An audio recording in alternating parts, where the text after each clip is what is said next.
Ladies and gentlemen, welcome back to the Chess Arena here at Franchise Chess. I am your host, instructor, and the guy who's going to keep you entertained a little bit. I am Candidate Master Anthony Willis. I will be going through a live game today, and we're going to go over it afterwards. Hopefully everything comes out all right as I'm trying to climb my way back, as you can see, 1784 to 2100, where I was previously in high school, as well as inform you how to play this game the right way. Everybody, fasten your seatbelts. It's going to be fun. Let's go. Oh, first off, I get to go first. All right. So, I want to move d4, d5. We're going to play a London attack. Part of that London system, part of our triangle system. We're going to enjoy it a little bit today. I'm going to go ahead and close this up. And of course my opponent's playing a little bit of symmetry. You know, we like that, but we don't like that at the same time. One of the things you want to do here, you can, since this is closed off, the light square bishop can't come. You go ahead and put your bishop here on d3. And if the knight comes to f6, then you immediately shut the triangle down.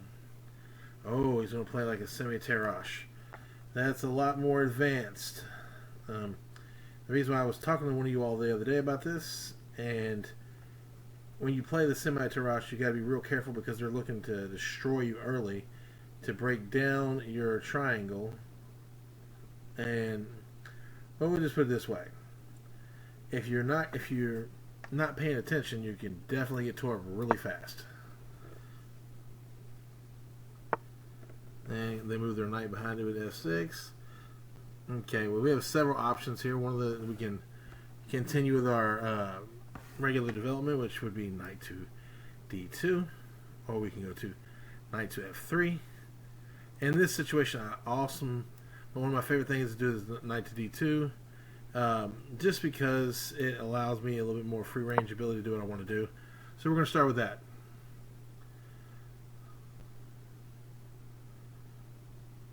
The opponent is giving it a good think, which is always smart. And whenever you make the e7, it basically indicates you're in a castle. Bishop to e7. I wouldn't be so quick if I was black to jump into that. Reason why I say that, not because I'm some type of special assassin that's going to tear you apart, but you want to slow walk some ideas. Like, sometimes it's just better to slowly build in the center before you castle. I mean, there's no threat coming. I know he wanted to just complete his development, but it just didn't make sense to do it so soon. And then he pushes the pawn down into my face. We're not going to let that happen. You know, we just want to roll back. You got to be careful with the square. Ooh, almost like a note boom variation. Person on this side. Now we can continue our development on this side of the board. The king side. He's going to try to chip away at our pawn chain. That's fine. That's exactly what I expected. And well, there's no threat here, so we can go ahead and castle.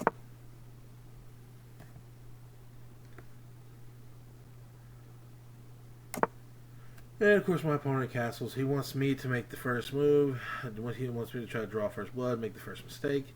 But part of this is learning how to shut this area off so that you can get in there. And if he captures, you're going to want to basically find a way to drive in this wedge, start focusing every piece towards the king side.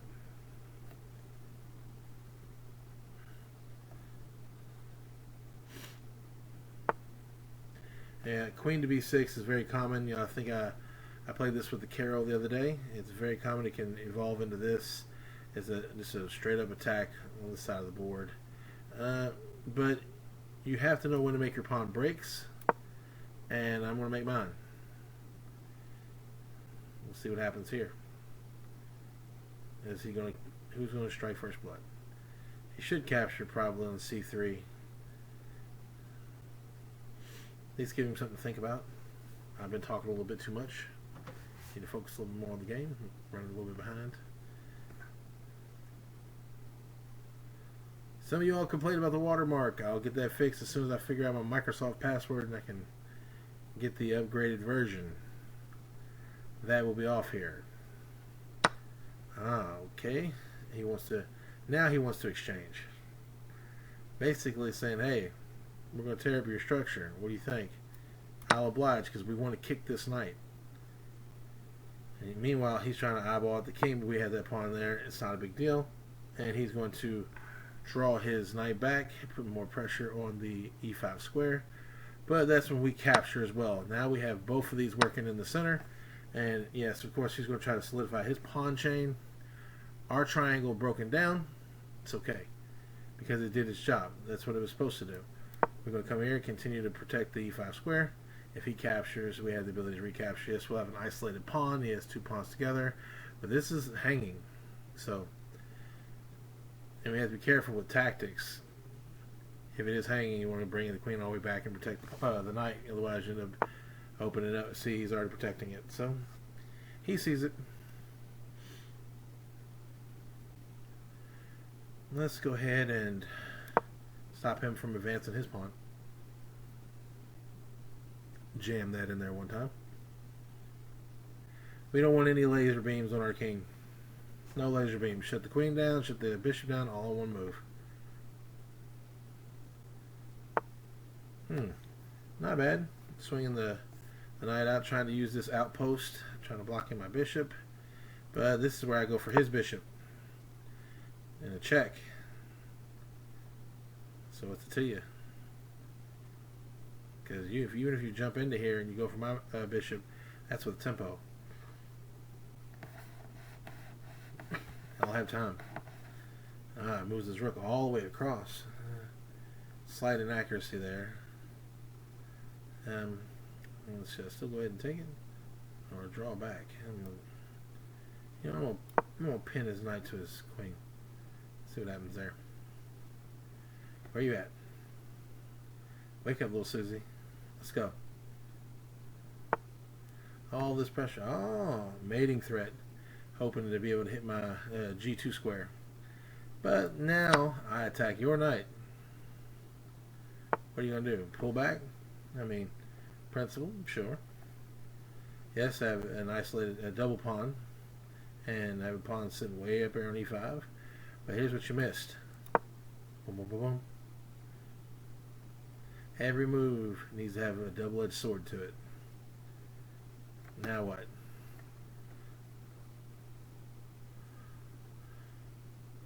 Because once you move the queen... Oh, you quit! Well, see, hopefully you saw why. Okay, so this was unexpected. I didn't think he'd quit that fast. He was a 1700 plus rated player. Once the queen moves, then depending on where the queen moves to, there's a possibility the knight could jump in with check after capturing the rook, and then depending on what happens here, like I could end up getting both of these pieces. It really hurt because no matter where you put the queen at, you're kind of limited because I have this ability to keep pushing. He ended up being locked behind his own pawns, and he was really tight here. This was an inaccuracy all in itself. Let's go ahead and check out the analysis. Let's give my own analysis first. I took a little time at the beginning to kind of introduce you what I wanted to do. And we can see the evaluation bar. It says London system. Yay, great. Pretty equal, huh? And this is Symmetrash. It's really good, actually. One of the best ways to break in there and tear down the triangle. So you put up your triangle. And this, I love this. This controls the bucket here on e4. And it helps out a lot, especially if the bishop was already out. Just more control. And then you have h3. Pulling the bishop back.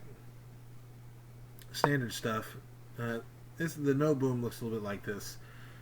And if you look at that variation of you would understand. The knight coming here, the knight normally goes to e5. As soon as it gets an opportunity, so that we can capture the pawn, we can line both bishops up, get the queen involved. The queen can get here, pawn f4, rook behind here, all kinds of nasty stuff.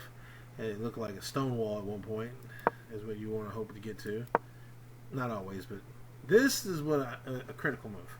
Okay, I feel like black still has the initiative here because I was kind of tangled up with my pieces. I had options, but they were equal options. But here, him not attacking my chain, I don't know what it is here lately, but no one wants to break. No one wants to make the move. Just capture.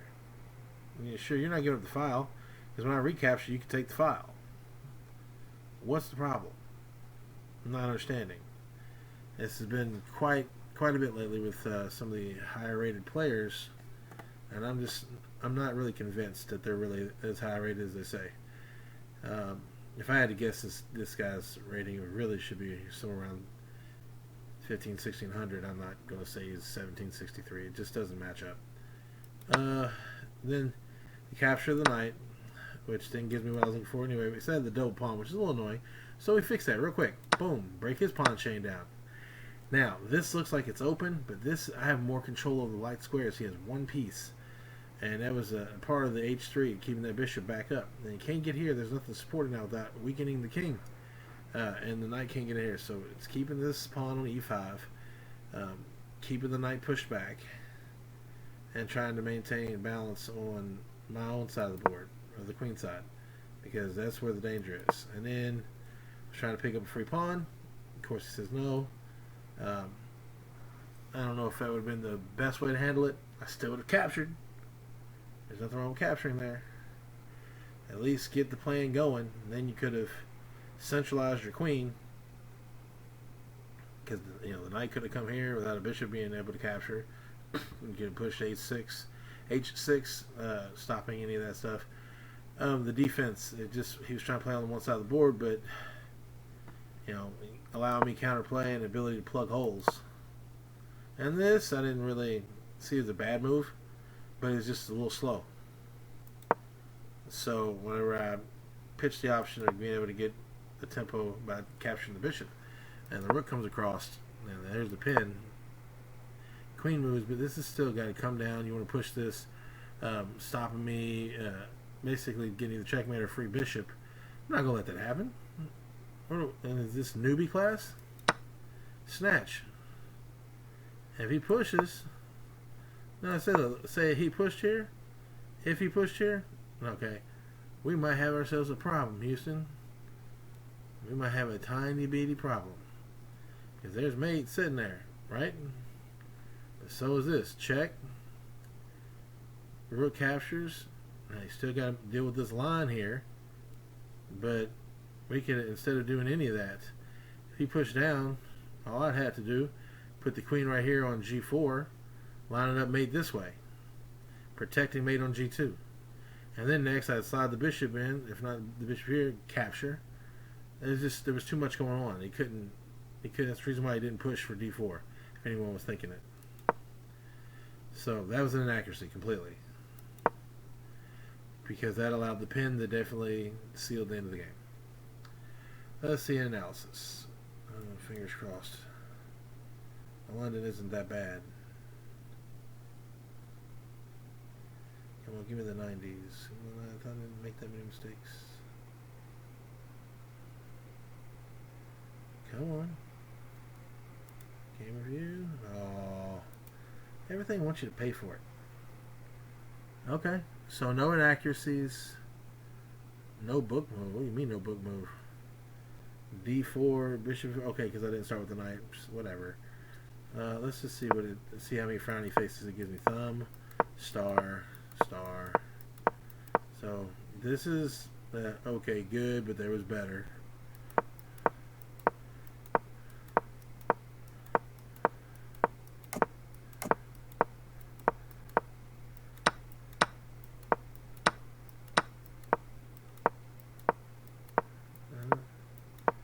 He played solid too. That was a bad move. See, I knew that was a bad move. I even thought about plugging it here. I didn't. I'm going to keep going back and forth. Capture. That was a bad move. Why was that? Okay, because this side made it a bad move. He could have. Wait, go here? Maybe go to D7, putting pressure on the square. That's the only thing I can think of. because it leaves this open. That's probably the reason why. Maybe a d7, so that when you can move the queen down to protect, if the bishop wanted to capture, we wouldn't be pinning it to the rook. Yeah, that's it. A lot of good ideas there. Anyway, not bad. Took less than 5 minutes. So hopefully everyone enjoyed this video. A lot of informative stuff. We have more to come.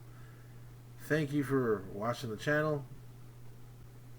And until then, until the next time I put out another video, keep playing chess, keep swinging, keep filling the arena with good games.